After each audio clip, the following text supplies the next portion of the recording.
Welcome to Growing Your Firm, brought to you by Jetpack Workflow. We're here to help firms unlock the secrets to help you reach your goals faster. And now, here's your host, founder and CEO of Jetpack Workflow, David Cristello. Hey everybody, David Cristello here, founder and CEO of Jetpack Workflow and host of Growing Your Firm podcast. Today's guest is Lisa Wolfson-Jones. She's the owner, CPA at Mac L Associates. We had a very small pre-interview because we started talking about running a virtual firm, transition points, and I said, oh my gosh, let's just stop right now, hit record, and then we could dive into it. So before we continue, I just want to say, Lisa, welcome to the show.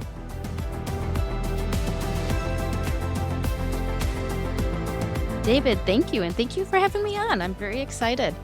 Yeah, absolutely. Well, for folks not familiar with Mac L Associates, I guess give us a little bit of a rundown of what you provide and who you typically provide it for. Sure. So we provide mainly for small businesses, family owned. When I say small, it's pretty small. We're talking, owner and sometimes a few employees.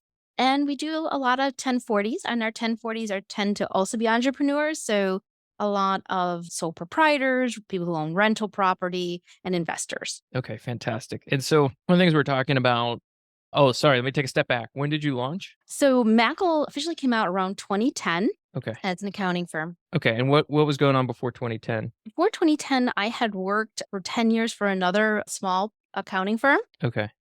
Well, let's jump into the wonderful world of 2010. From day one, was it a remote firm, and why did you decide to go remote day one if that was the case? Sure. So no, actually, we were pretty old school. So the firm that I had come from, I guess in a similar H&R Block kind of way, the client would bring in their tax docs and we would do it right there on the fly. And they would leave with a completed tax return, all signed, sealed, and delivered. And I did that until about 2010. And so when I started my own firm, we began with that same premise, but I found that it wasn't very effective or efficient and could be prone to mistakes. And so we started working towards a system of having, clients send us their documents and then trying to, work on it and meet afterwards. And so we've been kind of doing that, getting better and better at doing that. So you decided you were going from in-person, you decided to switch to virtual, Mhm. and the journey, this is a broad stretch. This is a decade, right? So like 2010 to 2020, what did that look like? And then I'd love to dig into, did COVID dramatically impact your business? Were you able to be fully remote by 2020, or did that drive more transition points in the business? Absolutely. As we said, I would say with 2010 through about 2016, it was the pretty much face-to-face. In 2016, we actually started using Jetpack. I went to go look that up. Like, how long have we been doing that? And it was around that time where we started asking clients we weren't virtual at that point, but moving away from the everything all done at once. And while doing that, we also started using other software where we were moving towards a more virtual environment. And then my husband and I and our son wanted to move to Tennessee. We were in Illinois. And so we knew we were going to have some kind of virtualness aspect. At the time, I thought maybe I was going to come back during tax season, and then COVID hit. And so we booked it out of Illinois and came to Tennessee. And I told my staff, hey, you do the same thing. We already have some, things online. We're using softwares. We became more engrossed with Microsoft Teams. And so we were able to do that. And it was so great. And that's had a little bit of change along the way as we would get used to it. We currently now meet every day through Microsoft Teams. We have a check-in meeting and we get to catch up. How's everybody? What's going on? At Mackle, when I began my firm, it was myself and my father and then my aunt. So we were a family business too. And it's only been sort of as the years progressed that non-family members have kind of come on. First, it was someone who worked with me from the old firm, and then it's become new people. But we've been trying to keep that whole family environment. So we ask a lot and keep up with each other's family lives. I'd love to unpack that daily meeting a little bit more. So how many Absolutely. people are in that meeting? How long does it go for? And it's of course all done virtually. It sounds like through Microsoft Teams. It is, yeah. So ideally, we like it to be about 30 minutes. I'd say that they often can creep into an hour. But the meetings are to, that first 5 minutes or so, let's see how everybody's doing, and then checking in. So we've been trying to use Jetpack to go through list, what clients do we need to kind of follow back up on? Who are we waiting for documents? What is going on in our client world? And that has been so fantastic to do that. It can be really difficult to manage. We currently do about 700 returns, and we have about 30 to 40 monthly clients that we work on. So it's a lot. You'd ask how many people. We have a total team of 7, and then there's 6 of us that are all the time. Okay. And I'd love to dive in because this kind of, when you said first 5 minutes is kind of check in, is that kind of like, how are we doing today? How's everybody feeling? Is that kind of the vibe of the first 5 minutes? Absolutely. Okay, cool. And then you're going into work status. And is the premise there, where are the bottlenecks, blockers, or things we're concerned about? Is that kind of the goal of that block of time? Absolutely. Yes. Okay. And what are folks doing? And we might get into jetpack territory, which of course I don't mind, but just for the reference for the audience, like we might say jetpack things, we might say the word labels, we might say whatever. You could color code things in whatever tool you're using. So I hope we can take away the principles and the framework of maybe what we're about to dive into.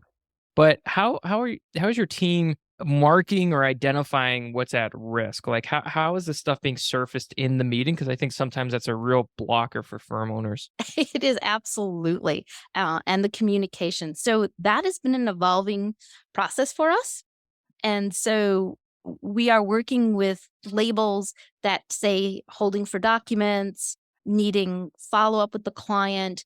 And we now just want docs received, because sometimes what happens currently with being virtual is that our admin will receive the documents and they try to send an email. Hey, got it. Emails can get lost in. And so now we're like, oh, wait, if we tag it, then we can run when we're looking at our work to do and say, oh, hey, I thought we were still waiting on it, but we've got it now and we can start moving forward. Okay, brilliant. So these take 30 minutes, sometimes 60 minutes. They happen Monday through Friday. Is that correct? We do it daily. Okay. I'm assuming at the beginning of the day, or is that correct? Yes, we are doing Okay. it at the beginning. Mhm. Are there any other recurring meetings that you have as a virtual team? We actually, some of our staff members really enjoy having a work environment, having an office environment. And so we will often plan meetings where we're just working as though, so Microsoft is working like our office and we're hanging Okay. out doing our work. Sometimes they can be very focused. So we have a particular client we're wanting to work on. And so we'll have a meeting for that. But sometimes it's just let's all hang out and do whatever we're doing. And so you have someone to chat with if you want to have that. Okay, so just to make sure I understand correctly, is like everybody has their video cameras on, but they're kind of like typing away, and so everybody's just there, like you would be in an office, and Mhm. then you just have your virtual conference tool, your Microsoft Teams video on, audio on, kind of in the background. Yes. Okay, cool. So how often does that happen? Is that like oh, let's do that Tuesdays and Thursdays, or is it like, hey, I miss everybody. Would anybody want to jump in and have a working meeting or whatever it's called? Absolutely. So I have a couple staff members who that is the way they work best, and they're doing that daily. And then there's other of us who prefer, maybe just come in as we need to. Yeah. Do you have a special way to mark, like, I'm not trying to offend you, but I'm not coming into this meeting? Like you said, I'm just going to go heads down and be working on this client. Absolutely. We just do a lot of talking. We use Teams a lot of just like, hey, I've got a lot of work today to do, just know I'm not coming in. Or we might even pop in. Hey, wanted to check in on everybody. Glad you're doing okay. I really need to go work on this, so I'm not going to see you for a bit. Okay, cool. And that keeps everybody human, I imagine. Yes. Do I you hope often so. do you often meet up in person, or is that the primary interaction, is getting in these team groups and that keeps all the relationships alive? Absolutely. Great question. So currently, myself and another staff member are out of state. So Illinois was our primary state. So 2 of us are not in state. So we can't necessarily physically meet, at least not any consistent basis. And then the remainder are in Illinois, and they will from time to time. And also as we're traveling. So I think I mentioned that one of the employees is my aunt, and she just came to visit me in Tennessee. I've gone to visit her in Texas. She went to go visit in Illinois, and then they do meet up physically. Okay, that's the benefits of having family members. It's like, A, yes, I get to see you, and how's it going? And B, I mean, we're having a little work meetup. It's wonderful.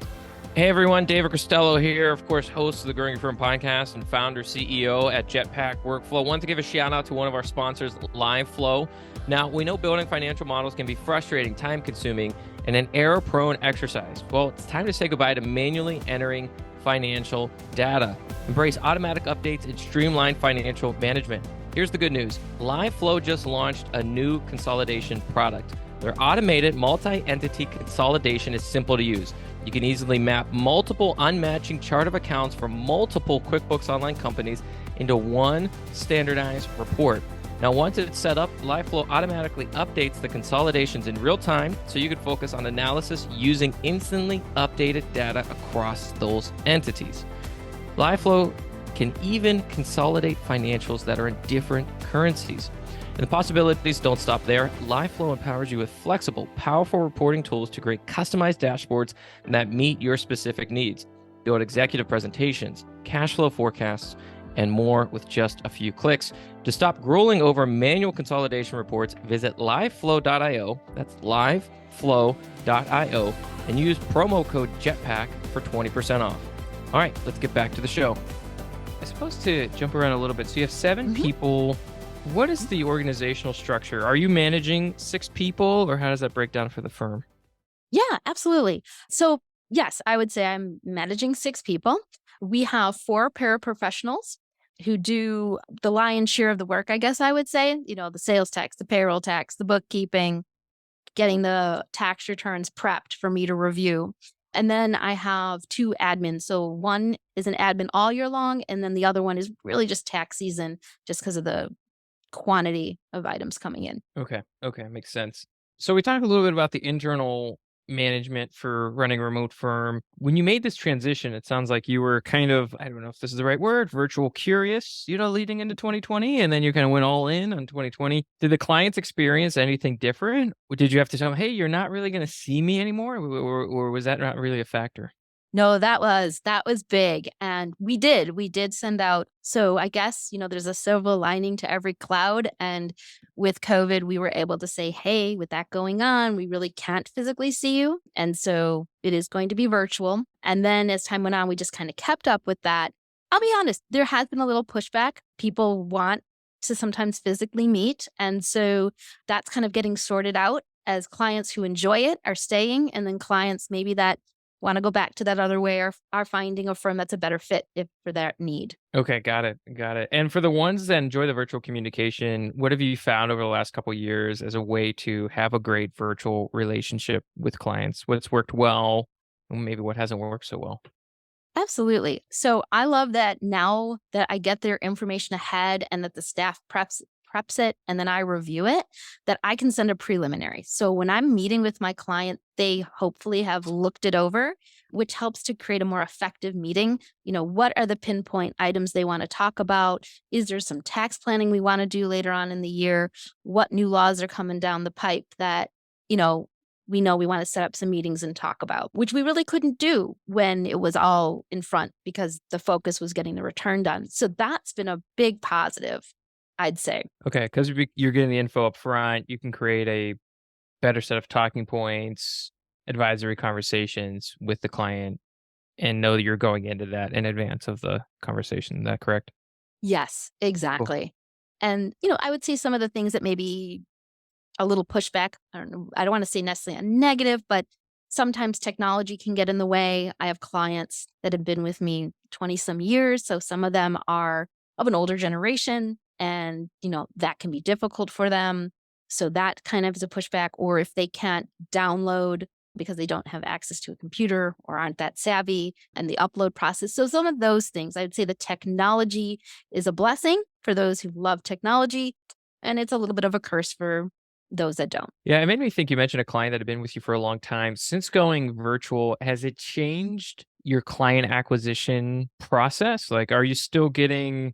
you tell me if I'm making a jump here or not, but maybe when you had a, in-office presence in Illinois, maybe you got a lot of word of mouth from folks in that local area, but now you've gone virtual. So are you still getting a steady stream of clients from that local area, or you getting more national clients now because you're remote, or more folks in Tennessee because you're out and about in Tennessee? Like, how's that changed since going virtual? Absolutely. So we are still very much word of mouth, and it has expanded. So what happened originally, even back from the smaller firm, is that as people would, let's say, move out of Illinois, they would say, "Hey, can you still be my accountant?" Yeah, I can. Oh, that's great. And so I had started to have people nationally. And then as we become a global world, I've picked up a few, I'd say a handful of international, but it is still word of mouth, but yes, expanded. So, if I have clients that have moved to Arizona, I might have a few people in Arizona because they have recommended, oh, I've used her for so long. She's great or whatever. Interesting. Okay. So as you've gone virtual, everybody knows that. It says, yeah, wherever you are, we could service you. You're just picking up word of mouth wherever your clients are now, and they're across the country. So sounds like that is kind of organically happening as a result of your clients being more nomadic, I suppose. Yeah. Yes. So that has changed too, as well, because they also are working remote often.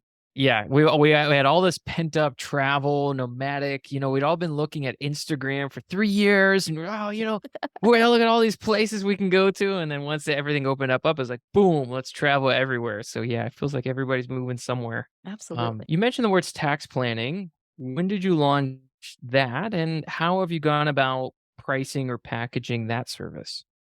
Yeah. So that kind of something that was organic. Clients will always say, what else can you tell me? And so, we try to give them all that information, and also our own software offers sort of a planning tool. So we kind of do, hey, what's coming up in the future for you? Let's talk about that. I am awful at pricing. Okay. Just really awful. I kind of I'm just sure do it. nobody listening can relate. I'm sure nobody's ever had that thought, right? Right? There's always just like, I know all this knowledge. I want you to have it. I tend to bill by the hour when it comes to the planning side, the consulting side, and I'm not going to say that that's the best model, but it is the model I'm currently using. Got it. And what's the tool you're using? It says it came with tax planning software. Yeah, and it's not a major.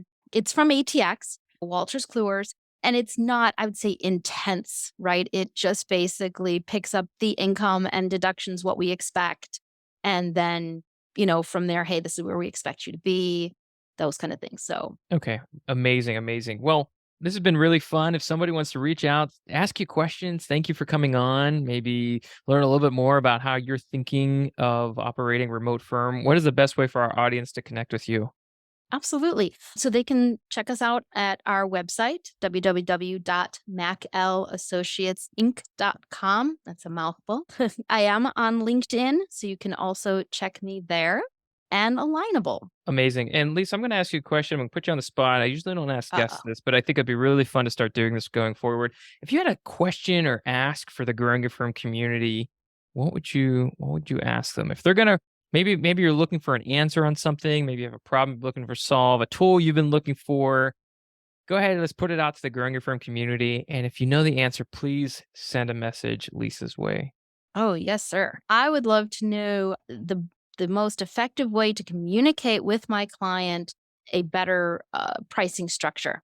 How I can share the value of, what we're offering, and, by that, that's why the pricing is what it is, because of what they're going to be receiving. Brilliant. Well, we'll put it out in the community. I think I have some follow-up resources I might be able to send your way, other podcast interviews. We've done a little bit on pricing. Hopefully it's helpful. If it is, I'll connect you with the guests so it'll benefit for coming on the show. And if you're listening right now, you have opinions on pricing, or if you've learned something around pricing, please reach out to Lisa. Be much appreciated. If you enjoyed today's interview, go to jetpackworkflow.com/blog. That's jetpackworkflow.com/blog. We'll do a full write-up of everything we talked about. If you really enjoyed today's interview, leave a review. It helps us get a word out. And if Lisa said something that just sparked a new idea, share it with a fellow firm owner that needed to hear. Or if you're like, hey, Lisa, I have the pricing expert. I have somebody. Great. Send them this interview, and we'll see if we can make a connection. Lisa, this has been a real treat. Thanks for coming on. David, thank you. I appreciate your time. Have a great day. Thank you for joining Growing Your Firm, the podcast series for global, small, and medium-sized businesses ready to scale and increase profits. You can check out more podcasts by following the links in the show notes. And don't forget to subscribe, rate, and review wherever you're listening. At Jetpack Workflow, we're all about maximizing returns for accounting firms and CPAs. Check out more podcasts on growing your firm and subscribe wherever you listen to podcasts.